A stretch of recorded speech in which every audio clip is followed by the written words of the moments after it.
almost quit. I'm a country boy. I'm from West Virginia. I don't know nothing about this big time stuff. I never even asked to be big. I wanted to be effective, not famous. Famous is the consequences of being effective. I didn't know nothing about being famous, and I didn't like it. And so there I was, and when you first knew, everybody attacks you first and figures you out later. And the first time I was in the Washington Post, the article was so vicious it made me nauseous. I was so shocked that you could say that stuff about somebody you didn't even know based on assumptions and a little bit of this and a little bit of that. They piece it all together and you don't get to say anything back. So I decided I don't want this.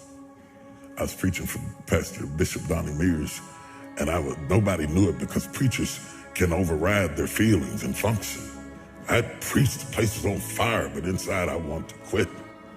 I told God, I'm through with this. I'm not going through this. I don't need this. I don't need that.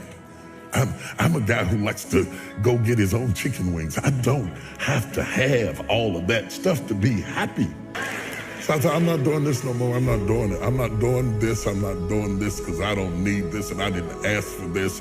I'm only doing this because of what happened in my life, of the circumstances that happened in my life. He put me on stage. I didn't ask for it. And when I saw how much it cost, I thought, you can have that right back here.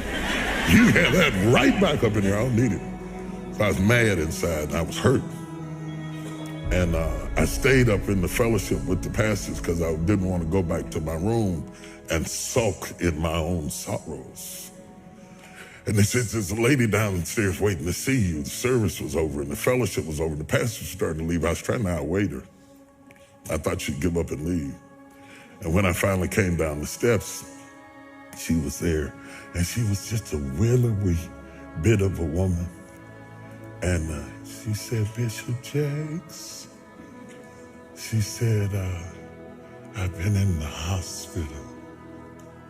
She said, I was pregnant in my fallopian tubes, and the baby died in my tubes, and I was carrying around a dead baby, and the toxicity from the baby almost killed me.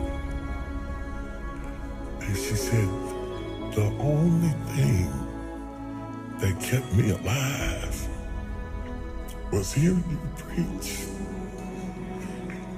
She said, if you hadn't been preaching to me every day, I swear I would have died.